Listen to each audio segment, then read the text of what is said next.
liberando su potencial. Hablando de potencial humano, ¿alguna vez se han preguntado a qué se debe la gran disparidad de resultados y desempeño entre una persona y otra? Una persona que percibe $250,000 anuales no es 10 veces más astuta ni mejor que una persona que percibe $25,000 anuales. ¿Por qué la diferencia de 10 veces sus ingresos? Y si tomamos a una persona que percibe $2,5 millones al año, ¿será esa persona 100 veces mejor, más astuta que la persona que gana $250,000? Imposible. En un estudio reciente de coeficiente intelectual probaron a 1,000 personas de una cierta población y llegaron a la conclusión de que la mejor persona entre los 1,000 solo era 2,5 veces más astuta que la persona de menor coeficiente intelectual. Solo 2,5 veces la disparidad, y tal vez eso sea con toda la población. ¿A qué supone que se debe la diferencia? Al hablar de potencial humano, llegamos a una fórmula que deduje hace algunos años. Tal vez eso lo explique un poco. La fórmula comienza con lo que llamamos AI, o sea, atributos innatos, las cualidades, la inteligencia, la habilidad, el temperamento, cosas con las que se nace que no pueden cambiarse mucho. Además de los atributos adquiridos. Estos atributos son muy importantes, son su educación, su capacitación, sus capacidades, su experiencia, conocimiento, sabiduría, etcétera, multiplicado por A, que es su actitud, es igual al potencial humano individual o al desempeño humano individual o resultados individuales humanos. Ahora, de estos tres, los atributos innatos se traen desde el nacimiento. Los adquiridos pueden cambiarse, pero se necesita cierto tiempo para ello, aunque a veces cambiamos muy rápidamente. Cierta información valiosa puede cambiar dramáticamente su eficacia, pero las actitudes pueden aumentarse o disminuirse dramáticamente en segundos. Cada vez que mejoramos nuestra actitud, multiplicamos todas nuestras capacidades. Una actitud ha sido llamada acertadamente el lenguaje más importante del ser humano, la palabra más importante del idioma en el humano. Todo lo que hacemos en la vida, según un estudio en Harvard entre estudiantes ejecutivos, será en un 85% de actitudes. Un 85% de su éxito estará determinado por su actitud. Eso significa que está determinado por cuán positivo o cuánta actitud mental positiva se tenga. Las personas con actitudes mentales positivas tienden a avanzar más rápidamente, se mueven hacia la cima en organizaciones valiosas, ganan más dinero, sacan más satisfacción de la vida. Una actitud mental positiva no significa que baile por las calles y arroje flores. Solo significa que tome una actitud constructiva en general o se aproxime hacia su trabajo, su vida, sus problemas, relaciones, etc. Según el informe Cox de las empresas americanas, según la revista Success, un 85% más de todo lo que se logra se debe a la actitud. Y la pregunta es, ¿de dónde vienen las actitudes? Las actitudes vienen de las expectativas. Muy simple, ya hablamos de eso. Y una forma muy poderosa de mejorar su actitud instantáneamente es decir, aunque no lo crea, pienso que algo maravilloso va a ocurrirme hoy. Como dijimos antes, nuestras expectativas sobre los desenlaces determinan nuestra actitud. Si espera que las cosas salgan bien, tendrá una actitud positiva. Si espera que salgan mal, tendrá una actitud negativa. Y lo maravilloso es que podemos fabricar nuestras expectativas. Podemos esperar lo que deseamos. Podemos esperar cosas buenas, cosas malas, y no nos decepcionaremos. ¿De dónde surgen nuestras expectativas? Nuestras expectativas surgen de nuestras creencias y de nuestros valores. Son el centro de los factores motivacionales de nuestra personalidad, nuestras creencias. Y esto nos conduce a un entendimiento del potencial humano. Significa básicamente que nuestra actitud es una expresión externa de lo que está ocurriendo internamente. Y esto es consistente con las leyes mentales. Con respecto a las creencias, cada uno de nosotros tiene muchas creencias en el fondo que los psicólogos llaman los conceptos propios. El concepto propio o su descubrimiento es considerado por muchos como el logro único y más importante para comprender el desempeño humano en el siglo XX. Yo estoy de acuerdo. El concepto propio es como si queremos usar una analogía militar, el centro de mando. O si queremos usar una analogía técnica, es el programa central de su computadora básica. Es un grupo de creencias, valores, actitudes, sentimientos, ideas, etcétera, almacenadas en el fondo de nosotros y son el resultado de casi todas las experiencias que hemos tenido en la vida. Y algunos investigadores dicen que el concepto propio comienza a formarse aún antes del nacimiento, pero el concepto propio, una vez colocado, Precede, predice y determina sus niveles de eficacia y desempeño en todas las áreas de nuestra vida. El concepto propio se convierte en el centro de mando o el programa maestro. El concepto propio de este grupo de creencias determina lo que dirá, lo que hará, cómo actuará, cómo se siente y reacciona, etc. ¿Qué significa esto? Significa que todas las mejoras en su vida externa, todos los cambios en su realidad comienzan con un cambio en su concepto propio. Les voy a explicar lo que significa. Esta es una gráfica muy simple. Hablamos de potencial humano y decimos que la persona promedio usa un 10% o menos de su potencial. Según investigaciones, tal vez es mucho menos. El Instituto Stanford Brain en Santa Clara, California, estima que tal vez se aproxime a un 2%. Seremos generosos y diremos que la persona promedio usa un 10%. Significa que en los mejores casos, la mayoría, como usted o yo, no usamos un 90% de nuestro potencial. Uno de los mejores filósofos, Oliver Wendell Holmes, dice que la tragedia de la persona promedio es que llegan a la tumba con su música aún por dentro. Aún están funcionando con mucho menos de su potencial total. Y esto es el potencial humano. Sabemos que existe una relación directa entre el potencial humano y el concepto propio, pero como nuestros conceptos propios o nuestras estimaciones de nosotros mismos generalmente son mucho menores de lo que debieran ser, nuestro nivel de desempeño y eficacia también es menor. Sabemos que nuestro concepto propio es altamente subjetivo. ¿Qué significa esto? Significa que el concepto propio, lo que pensamos que es cierto sobre nosotros mismos, no está basado en la realidad, está basado en información que hemos tomado y aceptado como cierto, hasta el grado en que creemos lo que sea de nosotros mismos y se vuelve cierto para nosotros porque actuamos de una forma consistente con ello. Algunas personas que leen sus horóscopos y creen en horóscopos predicen su futuro. Hay algunas personas que toman la crítica y las opiniones de otros a quienes ni siquiera respetan y hacen suyas esas ideas, dando un resultado muy negativo. Lo que piense, lo que acepte como cierto, se vuelve cierto para usted. También sabemos que como adultos tenemos una variedad de conceptos propios. Tenemos un concepto propio de cómo vestirnos, cuánto pesamos, lo que comemos, lo bien que podemos hablar en público, qué tipo de padres somos, qué tipo de hijos somos con nuestros padres, qué tipo de esposo o esposa somos, qué tipo de amante, de conductor. Lo interesante de manejar es que todos los hombres tienen un concepto muy positivo con respecto a esto. Las mujeres no entienden esto, pero los hombres nacen con un genio inherente para manejar. Todos los hombres son choferes excelentes. Si no lo creen, todo lo que tienen que hacer las mujeres que están viendo esto es pensar en la última vez que trataron de corregir la forma de conducir de un hombre y recordarán que no obtuvieron buenas respuestas. ¿Cómo respondemos ante alguien que desafía nuestro concepto propio, sugiriendo que no somos las personas que pensamos ser? Estamos a la defensiva, nos enfadamos, nos irritamos, es difícil que nos traten. Tenemos un concepto propio de lo creativos que somos, lo inteligentes, lo rápido que leemos, lo bueno que somos en los deportes, y si practicamos una gran variedad de ellos, tenemos un concepto propio para cada uno de ellos. Tenemos un concepto propio de lo bien que cocinamos, de lo bien que educamos a nuestros hijos, de lo bien que limpiamos nuestra casa, los autos que manejamos, etc. Y también de lo que valemos por lo que ganamos. Es muy interesante saber que nunca ganamos más del 10% de nuestro concepto propio en ingresos. Nuestro concepto propio determina nuestro nivel de ingresos. Este nivel de concepto propio se llama zona de confort. Y aunque queramos más dinero, veremos que la tendencia humana natural de todas las actitudes es luchar por lograr entrar a la zona de confort y luego quedarnos ahí. Si ganamos un 10% por encima de nuestro concepto propio de ingresos, tendremos una necesidad imperante de deshacernos de ese dinero. Lo donaremos, lo gastaremos en forma extravagante y hasta lo perderemos si recibimos demasiado.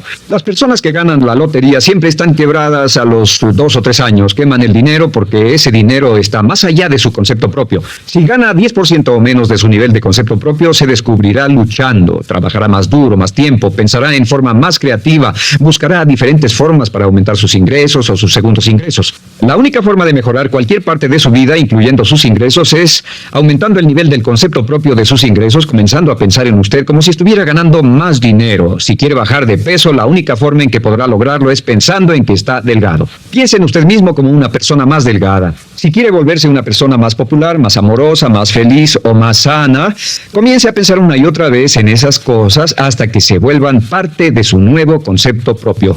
Hablaremos de eso más adelante. Es una parte esencial de la programación de su mente hacia el éxito. Su concepto propio global está determinado por el promedio de sus conceptos propios en las áreas que considere importantes. Ahora, su concepto propio está formado de 3 partes críticas. La primera parte del concepto propio es el ideal propio. El ideal propio es la persona que más desearía ser. Es su idea de lo que constituye un ganador. Es su visión ideal de lo mejor que puede ser usted. Nada más. Una de las cosas que sabemos de las personas con éxito es que las personas con éxito tienen ideales propios muy claros, ideales claros de quién quieren ser en el futuro.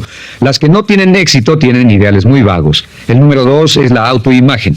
La autoimagen es como un retrato de cómo se ve a sí mismo y lo que piensa de sí mismo.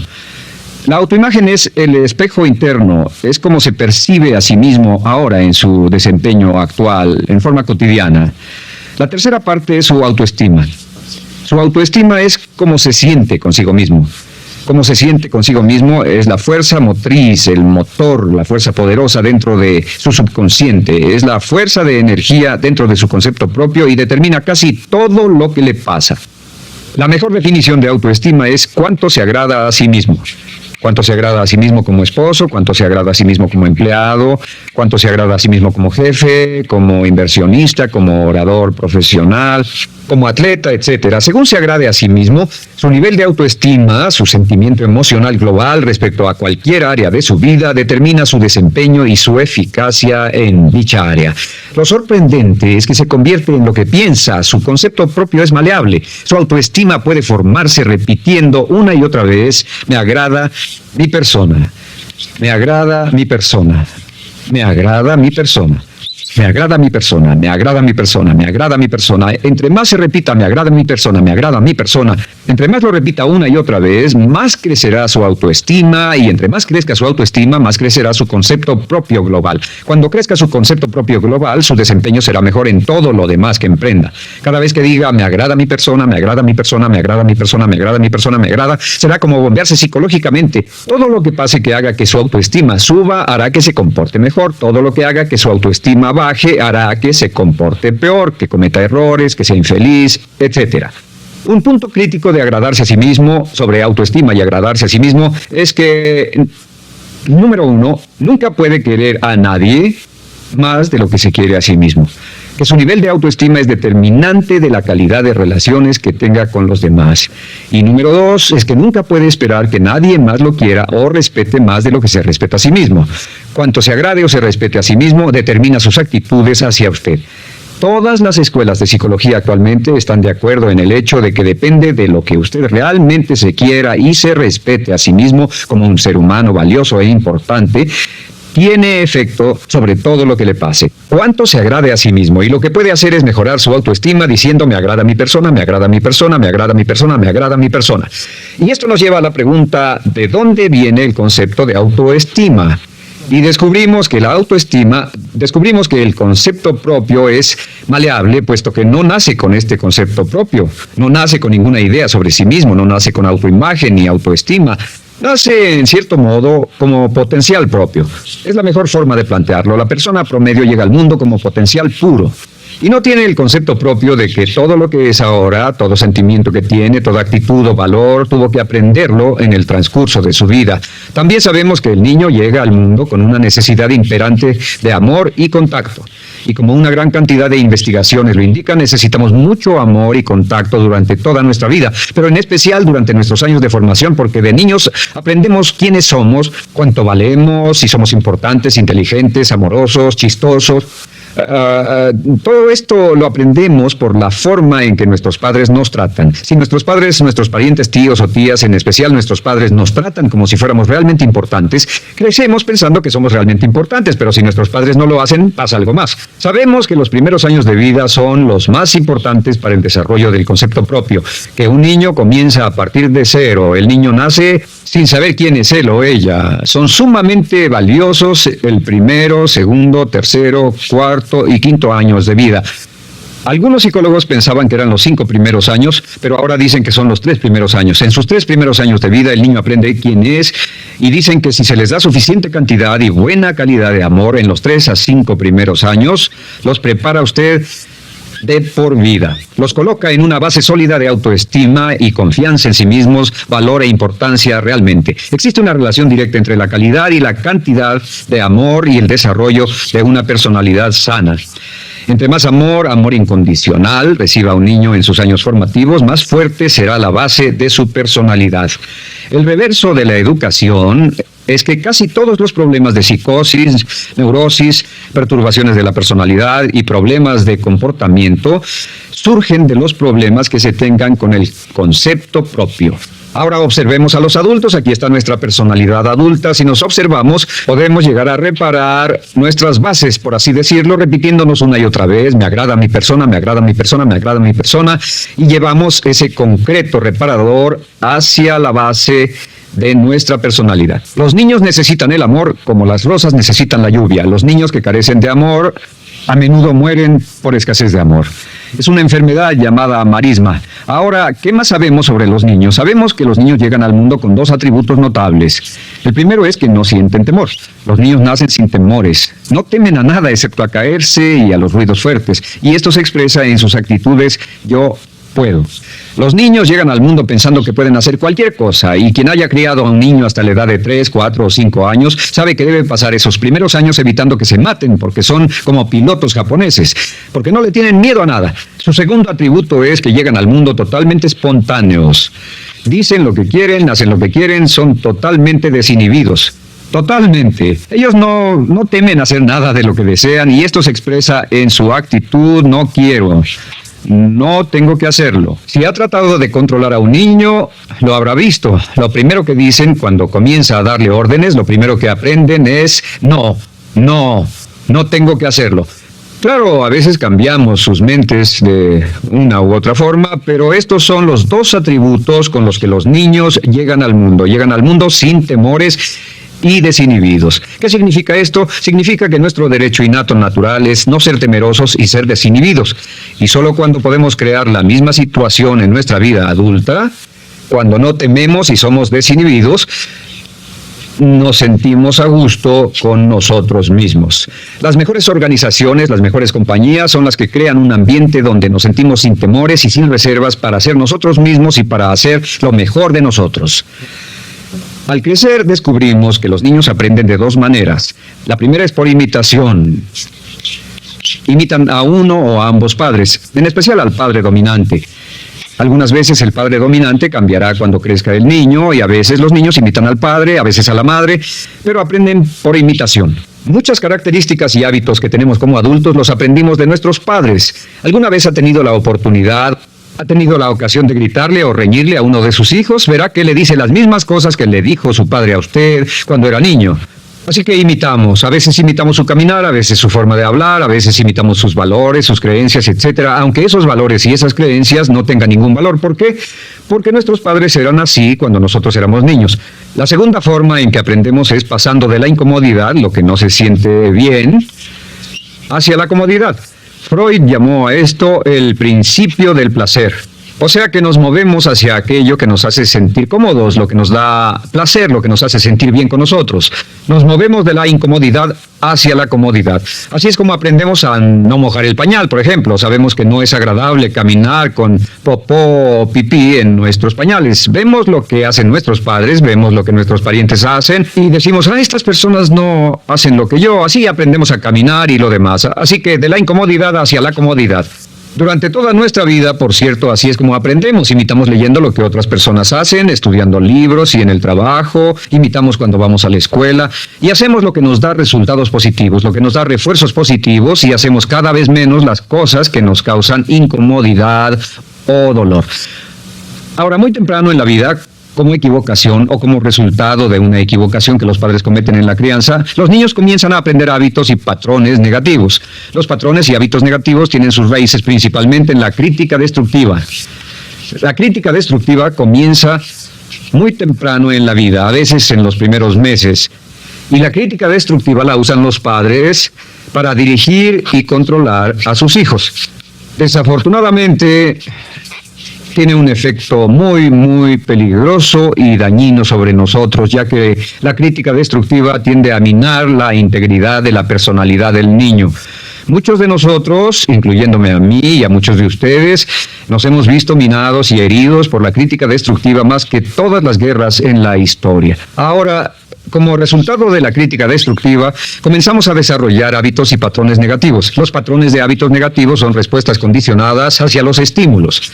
Los patrones de hábitos negativos se desarrollan en los inicios de la vida. Se desarrollan como resultado de una repetición del temor y el dolor una y otra vez. Se desarrollan como resultado de la crítica destructiva, el castigo físico, etcétera. En los inicios de la vida comenzamos a desarrollar dos manifestaciones que nos persiguen durante toda nuestra vida y más que ninguna otra cosa inhiben nuestro potencial. La primera es la llamada patrón de hábito negativo inhibido.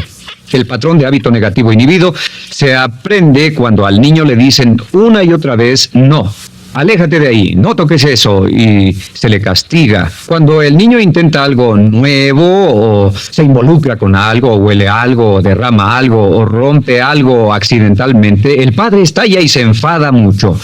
Como ven, el niño está impulsado por la curiosidad insaciable de explorar su mundo.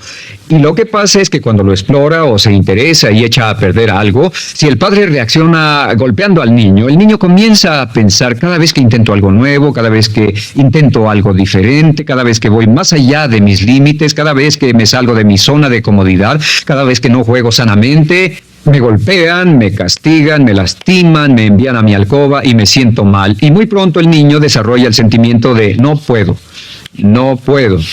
No puedo. Cada vez que trato algo diferente, me castigan. No puedo, no puedo, no puedo. Es como la respuesta de Pavlov. Pavlov sonaba la campana y le daba de comer a un perro, y el perro salivaba y Pavlov alimentaba al perro. Mientras sonaba la campana, el perro salivaba y siguió haciendo eso, y después Pavlov solo sonaba la campana y el perro salivaba. Lo que pasa en la vida adulta es que esto crea lo que llamamos temor al fracaso. El temor al fracaso es una respuesta condicionada a un proceso de crítica destructiva que ocurre en los primeros 5 o 6 años de la vida. El temor al fracaso automáticamente nos activa, nos sentimos ansiosos, tensos, intranquilos, sentimos presiones y estrés en nuestro plexo solar, sentimos ganas de retirarnos del evento, y el temor al fracaso es la razón principal por los fracasos en la vida adulta. Es la razón principal por la que evitamos cumplir plenamente nuestro potencial. De hecho, todos los patrones de hábitos negativos se experimentan en el cuerpo físico. Puedes saber cuál es un patrón de hábito negativo porque se siente en el cuerpo físico, precisamente. El patrón de hábito negativo inhibido, el temor al fracaso, el no puedo, ocurre primero que todo en el plexo solar. ¿Ha tenido la ocasión donde debe hablar frente a un grupo, debe ir a una revisión de su desempeño, debe hacer una llamada determinante? Primero su plexo solar se aprieta. Si el temor continúa, su respiración se acelera. Su corazón comienza a latir apresuradamente, su frecuencia respiratoria aumenta y le duele la cabeza como migraña en la parte frontal, su garganta se le cierra y no puede hablar y se le seca la boca por completo, y como se pone tan tenso y asustado, va corriendo al baño. Estas son todas las manifestaciones. No hay peligro físico, pero sí peligro psicológico, una respuesta condicionada. Cuando sentimos estas cosas, la tendencia es retirarse de la situación que las ocasiona, y es la razón por la que no logramos mucho si retrocedemos. Es muy importante. El segundo patrón de hábitos negativos es el compulsivo. El patrón de hábito negativo compulsivo se aprende cuando a los niños se les dice una y otra vez: más vale que lo hagas. Si no lo haces, tendrás problemas o me las pagarás. A los niños se les convierte en recipientes del amor condicionado. Los padres no intentan hacer esto, pero lo que hacen es sugerirle al niño: no te amo, por lo tanto no estás a salvo, a menos y hasta que hagas lo que yo quiero. El niño crece sintiendo: tengo que hacer lo que quiera mi mamá.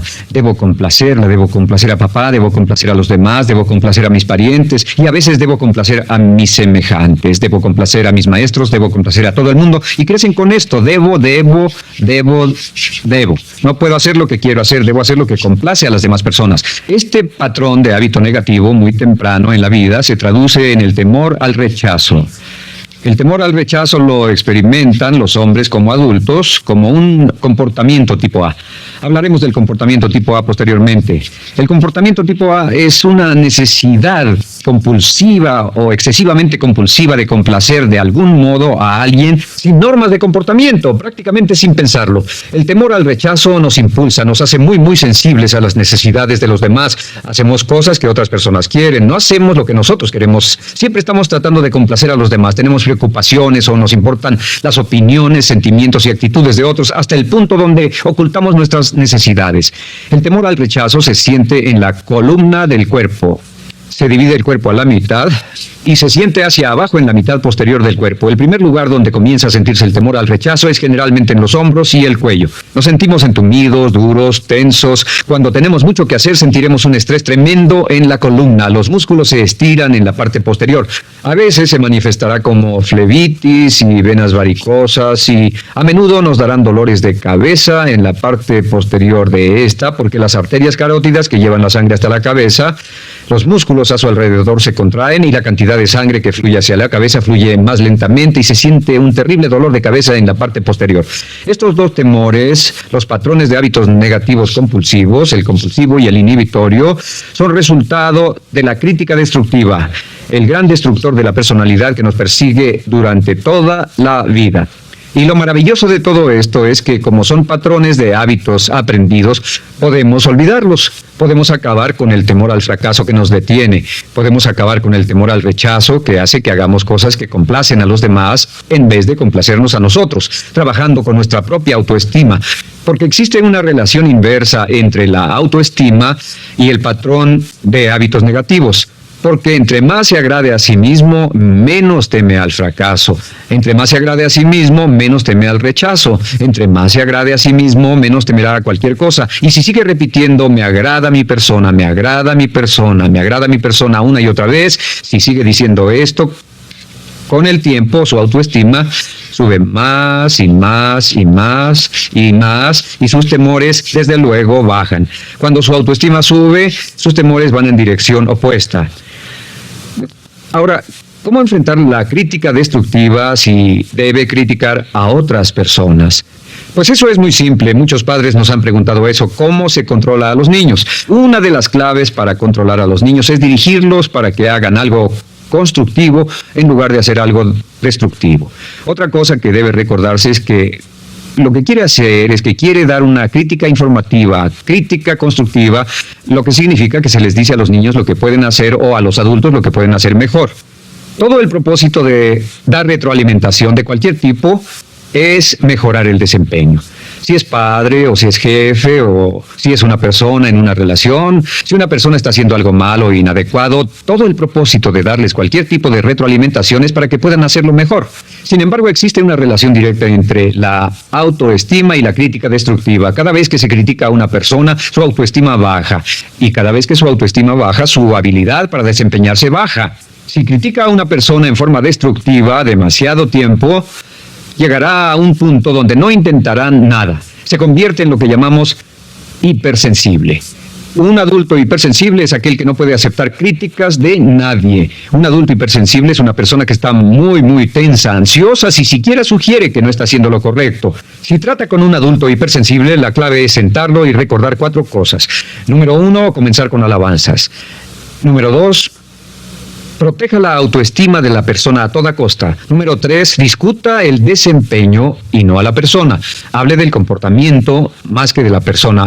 Y número 4 es enfocarse hacia el futuro en vez de en el pasado. Enfóquese hacia lo que va a hacerse en forma diferente en el futuro en vez de lo que pasó en el pasado. ¿Por qué? Una razón muy simple, porque una persona no puede controlar el pasado. Al no poder controlar el pasado, cualquier crítica de lo que han hecho en el pasado les da un estrés tremendo y frustración. Así que, en resumen, la clave del éxito en la vida es una actitud mental positiva. Una actitud mental positiva se basa en expectativas de éxito, de una serie de expectativas positivas.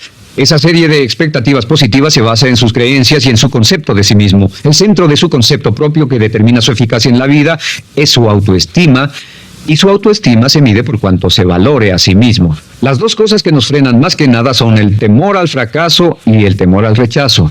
Y uno de nuestros secretos centrales de éxito es este: conviértase en un organismo generador de autoestima perpetua. Haga continuamente cosas para usted mismo, hacia sí mismo en su vida, que hagan que se agrade a sí mismo, que se ame, que se acepte, que se respete, que hagan que se sienta fantástico con usted mismo.